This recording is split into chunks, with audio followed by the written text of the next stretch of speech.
Sahel, le risque djihadiste augmente-t-il avec le départ des troupes françaises? Pour plus d'informations sur ce sujet, retrouvez-nous après le générique. Mais avant de commencer, n'oubliez pas de vous abonner et d'activer la cloche de notification pour ne pas manquer nos prochaines vidéos. Bon visionnage.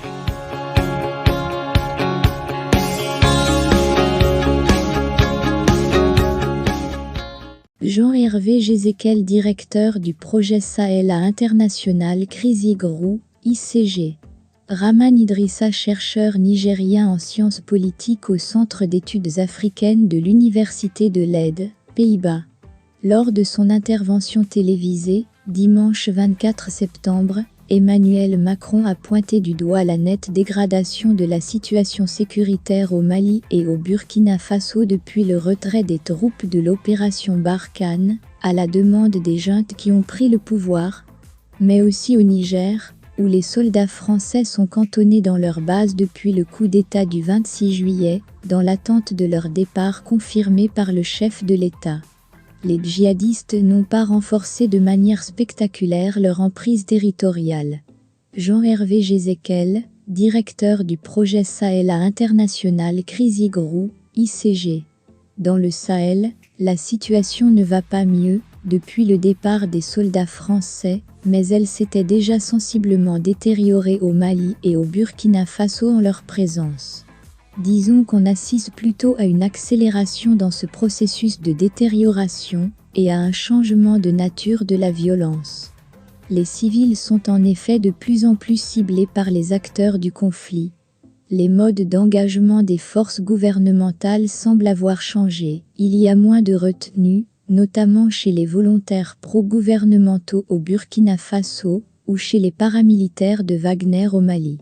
Des villages entiers, soupçonnés de collusion avec les groupes de djihadistes, peuvent faire l'objet d'expéditions punitives. Mais on ne peut pas dire que les groupes de djihadistes ont renforcé de manière spectaculaire leur emprise territoriale dans le Sahel. Au Mali, notamment, l'État était déjà absent de zones entières du pays.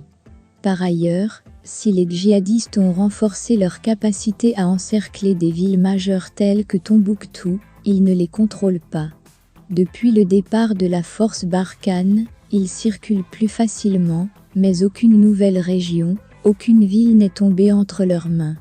Ils ne sont pas sur le point d'instaurer un califat dans la zone sahélienne, même si cette option ne peut pas être exclue dans les années à venir.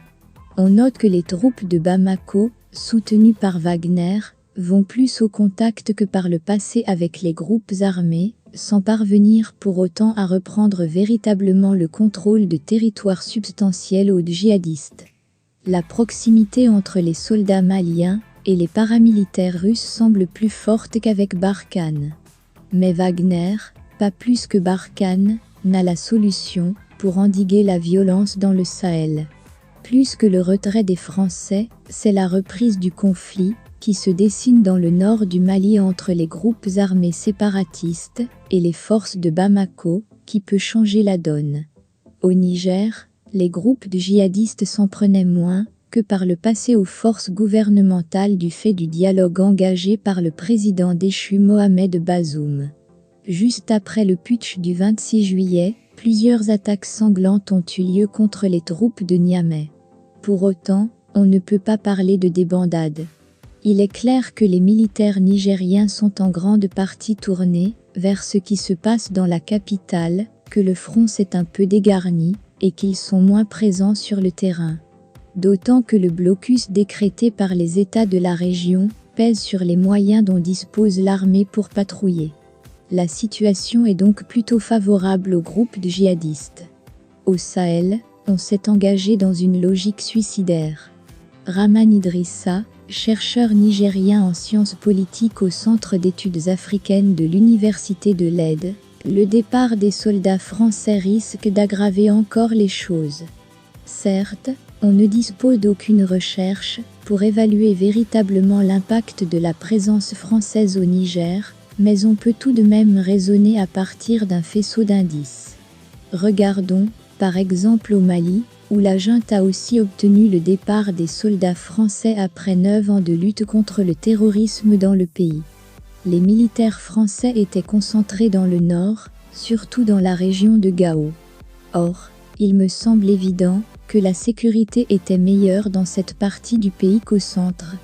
La corrélation est très forte. D'autant plus qu'après le départ des soldats français, la situation s'est considérablement détériorée dans le nord du Mali et la pression djihadiste s'est renforcée sur la région du Liptako-Gourma, qui est devenue l'épicentre de la crise. On peut prendre aussi le cas du Burkina Faso voisin, où les attaques se sont multipliées après le putsch du capitaine Ibrahim Traoré, qui a, lui aussi, rompu les accords de défense avec la France. Au Niger, depuis l'arrivée des militaires au pouvoir, j'ai des retours d'habitants sur place, qui rapportent une dégradation de la situation sécuritaire dans certaines régions, notamment dans la zone de Tillabéri, à la frontière avec le Mali et le Burkina Faso.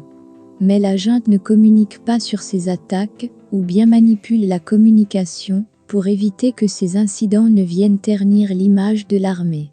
Au Niger, l'action des militaires français était intégrée à la stratégie générale des autorités déchues.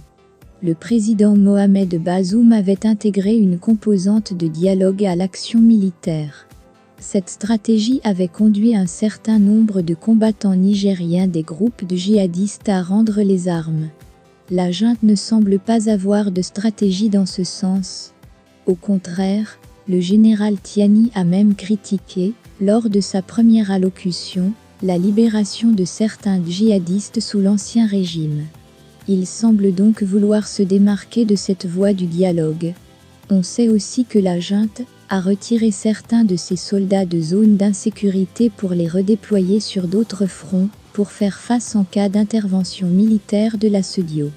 C'est une aubaine pour les groupes de djihadistes, qui vont logiquement essayer de profiter de cette opportunité. La junte a pris le pouvoir par la force en justifiant son coup d'État par la dégradation de la situation sécuritaire, sauf qu'elle ne dit rien de ce qu'elle va faire pour résoudre ces problèmes. Je ne vois aucune théorie du changement. C'est très inquiétant pour le Niger et l'avenir de la région, qui apparaît bien sombre. Au Sahel, on s'est engagé dans une logique suicidaire, en optant pour l'isolement et un soutien résolu à une solution purement militaire d'une crise multidimensionnelle.